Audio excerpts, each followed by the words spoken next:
ምናልባት ላይ አሁን ስለ ማንነት እያወራህ ነበር አይደለ? በተለይ አፋሮች ጋር ተያይዞ ያነሳው ሐሳብ በጣም ደስ የሚል ነው። ያው እነሱ በዚህም መገልጻቸውም ስለሆነ ማለት ነው። አንድ ቪዲዮ ግን በጣም ቫይራል ሆኖ ነበር በአንድ ወቅት አይደለ? በተለይ ስለ ብሔር ያወራህበት ማለት ሁላችንም እኮ ሰው ነን፣ የሰው ልጅ ነን፣ መገለጫችን እሱ ነው የሚል ነገር አንስተ ነበርና እስቲል እዛ ላይ ያለው እስልምና የቀየረው ነገር የለም። እሱን የሚቀይረው ኃይል አለ ብዬ አላምንም እኔና እሱ ግን እስልምና ለሱ ያለውን እይታ እንዴት አገኘው? በጣም አነጻጽር ያለውኝ እሱም በኋላ አሁን በጣም የሚገርመው ነገር እሱ ነገር አሁንም አቋሚ የተቀየረ አቋም የለኝም። ሞር እንዲያውም እስልምና እሱን ነገር አበረታቶልኛል። እኔ ምንድነው ማየት መጠየቅ መመራመር እፈልጋለሁ። ሲጠይቅ ደግሞ ስመራመር ከራሴ ጋር ነው ከራሴ ይሄ ነገር እንዴት እንደዚህ ሊሆን ቻለ? እንዴት እንደዚህ ሊሆን ይችላል?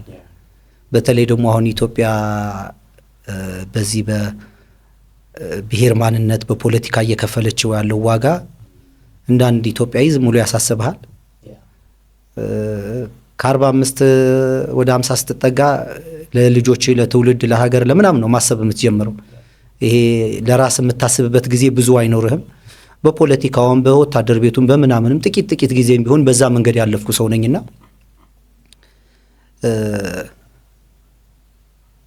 ከሃይማኖት ስገላግል ነው እነዛን ነገሮች ነፃ ሆኜ ማሰብ ምናምን የጀመርኩት። የሰው ማንነት አንድ እንደሆነ ይሄ ቋንቋ፣ ባህል፣ ሃይማኖት ሰው ነኝ የሚለው ነገር ነው እንጂ በማንነት ደረጃ ያንን ነገር ፈጣሪ ፈጥሯል ብዬ አሁንም አላምንም። ከይቅርታ ጋር እንግዲህ ከእስልምና ጋር የሚጋጭ ነገር ካለ ሰዎች ልንነጋገር እንችላለን እና እሱ ላይ የተቀየረ አቋም የለኝም። የተቀየረ አቋም የለኝም። ወደፊትም የመቀየርም ሐሳብ የለኝም። እነዛ ነገሮች ምንድነው? አሁን አንተ የሌለን ነገር አለ በማኖር ማስቀጠል አችልም። ኦሬዲ ከሌለ ነገሩ አለ ብለን የምንጨቃጨቀው ለምንድን ነው? በፍጥረት ስርዓት ውስጥ አማራ የሚባል ሰው ቢኖር፣ ኦሮሞ የሚባል ሰው ቢኖር፣ ትግሬ አፋር የሚባል ሰው ቢኖር አትጨቃጨቅም እኮ አትገዳደልም። ስለሌለ ነው ነገሩ ሰዎች ለማስቀጠል ይሄንን ፖለቲካ የሰዎች ጣጣ አምሮ የፈጠረው ቅዠት እንጂ ቢኖር ነገሩ አትጣላው አትነጋገርም። ስለሌለ አለ ብሎ ለማስቀጠል ነው ይሄ ሰይጣን ይሄንን እየተጠቀመ ያለው እንጂ በወንድና በወንድ መካከል ምን ልዩነት አለ? እኔ አሁን በደንብ መነጋገር እፈልጋለሁ። ወደ ተፈጠርክበት ሃይማኖት እንኳን ደህና መጣህ ይሉኛል። ክሊር ሜሴጅ አይደለም ለኔ። እስልምና ደስ የሚለኝ ነገር ትጠይቃለህ፣ መጠያየቅ ትችላለህ፣ መነጋገር ትችላለህ። እኔ አሁን ነው ሙስሊም የሆንኩት። ስፈጠር እስላም ነበርክ የሚለው ነገር አወዛጋቢ ነው፣ ሊያከራክረን እንትን ሊለን ይችላል። አላሳመነኝም ብዙ። በፍጥረት ሙስሊም ከሆንኩኝ አሁን እስልምናን መቀበል አይጠበቅብኝም ነበር። አሁን ነው ሙስሊም የሆንኩት። እስልምና መገለጫዬ ነው ለኔ። አሁን ልክ አፋረኛም ቋንቋ መገለጫ ነው። አፋር ሽርጥ ይለብሳል። በፊት ከወገብ በላይ ራቁቱን ይሄዳል። ከወገብ በላይ ራቁቱን የሚሄደው ሙቀት ስለሆነ ነው ወይዘሩ እንጂ እኔ ሽርጥ አይደለሁም። ወደ ኦሮሚያ ክልል ስትሄድ ኦሮሞ የሚለብሰው ባህል አለባበስ አለ። ኦሮመኛ የሚባል ቋንቋና ባህል መገለጫ እንጂ ኦሮሞ የሚባል ሰው አላህ አልፈጠረም ነው። ግን መገለጫዎች አሉ። ቅድም እንዳልከው አሁን እስልምናም እንደዛ ነው። በነገድ ምናምን በእንትን የተለየው ማን የማን ቤተሰብ ነው? ከቤተሰብ እንደማለት እኮ ነው። አሁን እኔ ፋሚሊ ብዬ የምጠራው ማን ነው? ሚስቴና ልጆቼን እኮ ነው። ከዝን ትላለህ አጎት አክስት እያልክ እንደዛ የሚቀጥለው ነገር አለ፣ ይሰፋል። አዎ በማንነት ደረጃ ግን የሰው ማንነቱ አንድ ነው። መበላለጫ ሊሆን አይችልም በጭራሽ የለም። ወንድ ከወንድ እንዴት ይበላለጣል? አሁን ያንተ ወንድ ነህ፣ እኔ ወንድ ነኝ። ያንተ ህይወት ስርዓትና የኔ ህይወት ስርዓት እኮ አንድ አይነት እኮ ነው። አንተ ዘር ሰጭ ነህ፣ ሴቷ ዘር ተቀባይ ነች። በሴትና በወንድ መካከል ደግሞ ይሄንን የፈጠረ ያመጣ ፈጣሪ አለ፣ ባለቤት አለ። እኛ አላመጣንም ሴትና ወንድ። ሴትና ወንድ ያመጣ ፈጣሪ አለ። ሴት አድርጎ ፈጠራት፣ ወንድን ወንድ አድርጎ ፈጠረ። በዚህ ውስጥ እንደ አፍንጫ እንደ አይን አማራ የሚባል ነገር አማራ የሚባል አፍንጫ አለ። አሁን ያንተ አፍንጫ ስራው ምንድነው? መተንፈስና ማሽተት ነው። የኔም እንደዛ ነው የሚሰራው፣ የዚህም ወንድም እንደዛ ነው የሚሰራው። የወንድ ሁሉ አፍንጫ እሱ ነው የሚሰራው። ግን የወንዱ ሰልካካ አፍንጫ ነው ይልሃል፣ ድፍጥጥ አፍንጫ ነው። ግን ንፍጥ ያወጣል፣ ይተነፍሳል። ስራው አገልግሎቱ ለምንድነው ነው? የአይን አገልግሎት፣ የጆሮ አገልግሎት፣ የፀጉር አገልግሎት፣ እያንዳንዱ ነገር የሰው ልጅ ህይወት ስርዓት አንድ አይነት ነው።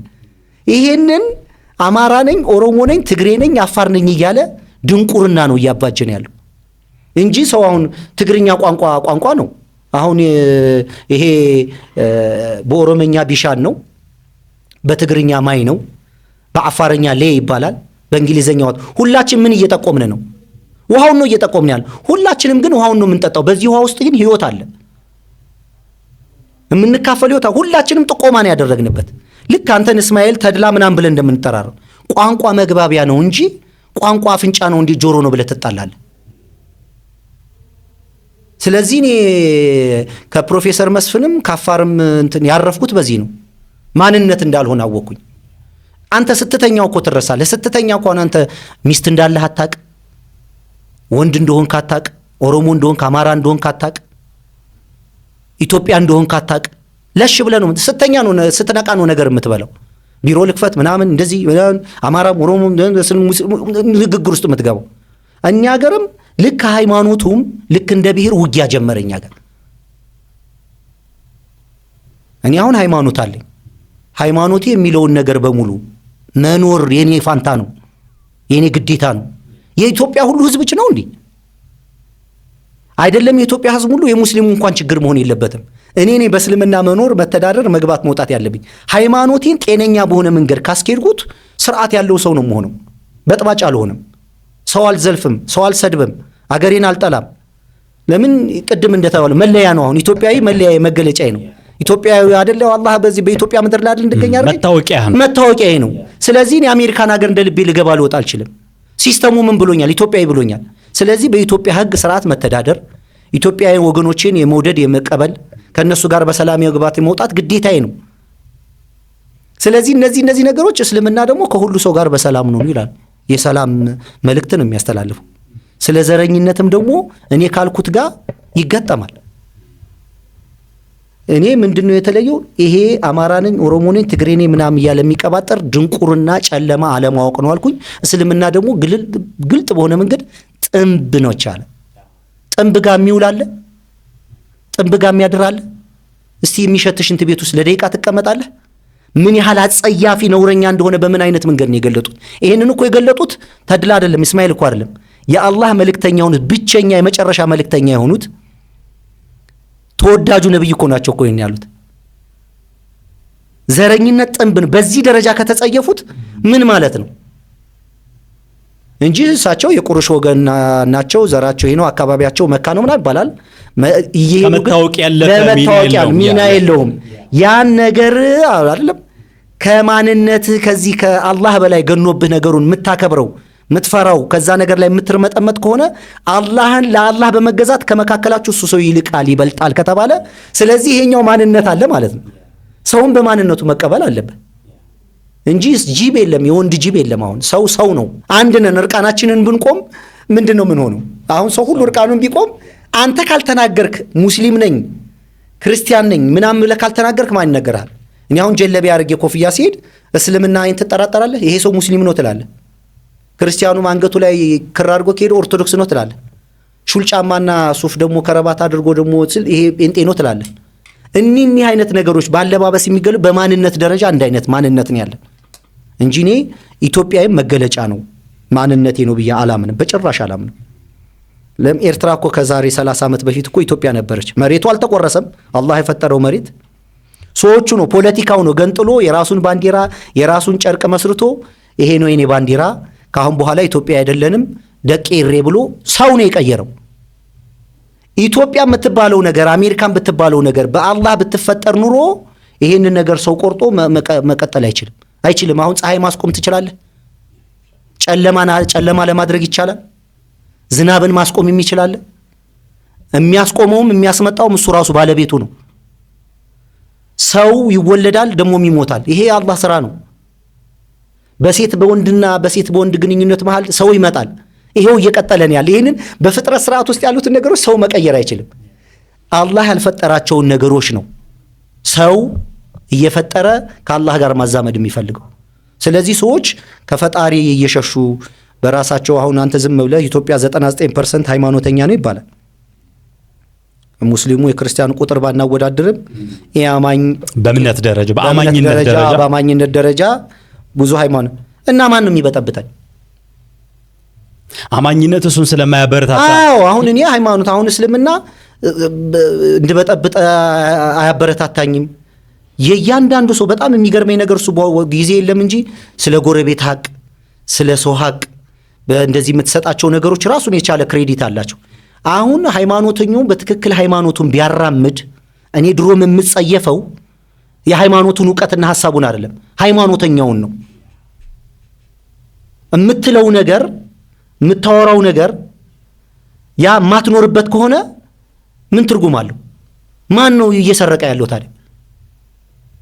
የሚሰርቀው የሚገዳደለው የሚጮኸው ኢትዮጵያ እንደዚህ ሰላሟን የነሳችው በማን ነው? በእኛው በራሳችን እኮ ነው። እስቲ አላህ የሚለውንም እግዚአብሔር አለን የሚሉት ሁሉ እስቲ በሚለው ሃይማኖት በሚለው ይተዳደር መቼ ብጥብጥ ውስጥ እኮ አይገባም ነበር። ከዛ በኋላ ያሰለጠንን ሰዎች እንሆናለን፣ አንነጋገርም። ከዛ መጽሐፍ ላይ የተጻፋለ ያነሳን አንጠያየቅም፣ አንወያየም። የመወያየት ልማድ የለንም። ስድብ ነው፣ ዛቻ ነው፣ መጨቃጨቅ ነው። ኢሞሽናል ነን በጣም ስሜታችን ነው የሚገዛን። ለነገሮች ለህግ ለምናምን ያለ ስርዓት ሙሉ ድብልቅልቆ ይወጣ ነው። ስለዚህ ሰው ሃይማኖቱን በትክክል አልያዘም። በነገራችን ላይ ማህበራዊ ሚዲያ ላይ አንድ ሰለሞን ከበደ ነው ኤፍሬም የሚባል ልጅ አንድ አላሁ አለም ስሙን ረሳሁት መሰለኝ የሚረዳኝ ሰው ነበረ በጣም ተድላ እግዚአብሔርን አይጠላም ሃይማኖት አይደለም ይጠላሉ አስመሳዮችን ነው ይላል። አንተ ሃይማኖቱን ማትኖርበት ከሆነ ለሰው እያስተማርክ ለሰው እየተናገርክ እንደገና ስትነግድ የምታጭበረብር ከሆነ ለመንግስት የሚገባውን የማትሰጥ ከሆነ ህዝቡን በስርዓትና በጨዋነት የማታገለግል ከሆነ የአላህ ነኝም ብለህ እንደገናም ደግሞ የአማራም ነኝ የእስላም ነኝም አገልግሎትህ ፌር በሆነ መንገድ አለበት፣ በትክክል መሆን አለበት። ሰው ፊት ጤነኛ እየመሰልኩኝ በንግግር በህይወቴ ከሌለ ነገሩ ምን ይጠቅመኛል? ስለዚህ እኛ ሃይማኖታችንን በትክክል ብንይዝ ሰው የሚለውን ይሄ ፈጣሪ የሚለውን ነገር ቢያደርግ ፈጣሪ የሚለውን ነገር ቢታዘዝ ዓለም ላይ ብጥብጥ አይኖርም። እምልህ አሁን ዓለም በሸሪያ ብትተዳደር ዓለም ላይ ብጥብጥ ይኖራል ብለህ ታስባለህ? መድፈር ይኖራል ብለህ ታስባለህ? አንድ ሴት የደፈረ ሰው በዋስ በምናምን ተብሎ 10 ዓመት 7 ዓመት በአደባባይ ከተንጠለጠለ እቃውን ቆርጠህ ካስወገድከው ሲሰርቅ እጁን ካስወገድከው ማን አባቱ ነው የሚሰርቀው? ግን ይሄ ከኢንሁማኒቲ ጋር ይያያዛል። ሌሎች ያያይዙታል። ያያይዙ ሴት ነው ዲሞክራሲ ያመጣው ነገር ነው። ትክክለኛ ቅጣት ነው እሱ። ይሄ ሰውዬ ቢኖር ምን ይጠቅማል? እጁን ቆርጠህ እኮ እድል ትሰጠዋለህ ከተሻሻለ። እጁን ቆርጠህ ካላረፈ ታስወግደዋለህ። ምን ችግር አለ? ይሄ ማን ነው ኢንሁማኒ? ይሄን ዲሞክራሲ እኮ ነው። አላህ እኮ ነው ይሄንን ያዘዘው። ፈጣሪ እኮ ነው ያዘዘው። መሞቱ አይቀርም ይሄ ሰውዬ አይደል? ቆይቶ ብዙ ሰው ከሚደፍር ከሚበጠብጥ ለምን በጊዜ አትሸኘውም? ጭካኔ ይፈልጋል። ይሄ በፈጣሪ ስርዓት ለመኖር ጭካኔ ይፈልጋል። ጭካኔው ግን ለፍትህ ነው አይደል? ለፍትህ ነው። ፍትህ እኮ ነው። ለፍትህ እኮ ነው። እና ወደው ነው እንደ ሙስሊሞች ከጦርነት ሲዋቁ ሲገዳደሉ የነበሩት። ጠባቸው እኮ አላህ አንድ ነው መልእክተኛ መሐመድ ነው እንጂ እኮ አልሰረቁ አልዋሹ። ምንድነው ታዲያ ነብዩ መሐመድ ሰርቀው ነው ዋሽተው ነው አጭበርብረው ነው? ለምንድነው ታዲያ ሲያሳድዷቸው ነበር? ውጊያው የእስልምና የሰለጠነ ሃይማኖት ነው። ቤትህ መጥቶ አንድ ሰው ታዲያ ሱቅህን ሊዘርፍ ዝም ትላለህ? ጂሃድ ማለት ይሄ እፎይ እንደሚያወራው ነው እንዴ? እቤት ሱቅ ሊዘርፍ የመጣ ሰው ብታስወግደው ምኑ ነው ኃጢአት የሚሆነው? ሐቅህ እኮ ነው። ሚስትህን ሊደፍር የመጣ ሰው ብታስወግደው ጂሃድ ዝም ብሎ ይሄ ትርጉሙ ክርስቲያንን ግደል ነው ይልሃል። እንደዛ የሚባል ነገር ለምንድን ነው ክርስቲያን የምትገል? ጣዖት እንኳን የሚያመልኩትን ሰዎች አትስደቡባቸው፣ ገር በሆነ ነገር እስልምና ንገሩ ያለ ነብይ ለምንድን ነው ክርስትናን ግደል የሚልህ? ሃይማኖትህን ግን አታምንም ብሎ የመጣውን ሰው ታስወግደዋልና ቁጭ ብለህ ልታየው ነው እንዴ? ወደ ሌላው ስትሄድ ቀኝ ሲመታ ግራህን ይልሃል፣ አትስራ ይልሃል። እኔ እድሜ ዘመኔን እንደዚህ አሁን ደሃ ሆኜ የቀረሁት እድሜ ዘመኔን በሙሉ በዛ መንገድ ስላሳለፍኩ ነው። ከዚህ ዓለም ጋር ተጣልቼ ስራን ተጸይፌ ምናም ተጸይፌ ካለህበት ዙር የሚል እምነት ይዤ እንደዚሁ የምናመርትበትን የምንሰበስብበትን ጊዜ ፌል አደረገ። ስለዚህ ማን ነው የሚበጠብጠው ነው? ሰው በትክክል ያንን ነገር ቢያራምድ እንደዚህ አይነት ነገር አይበጠብጥም እንጂ አንተ ለምንድን ነው ታዲያ እንደ ሙስሊም ከሆነ ወንድም ነው ይባላል አይደል? ሪስፔክት መደረግ አለበት።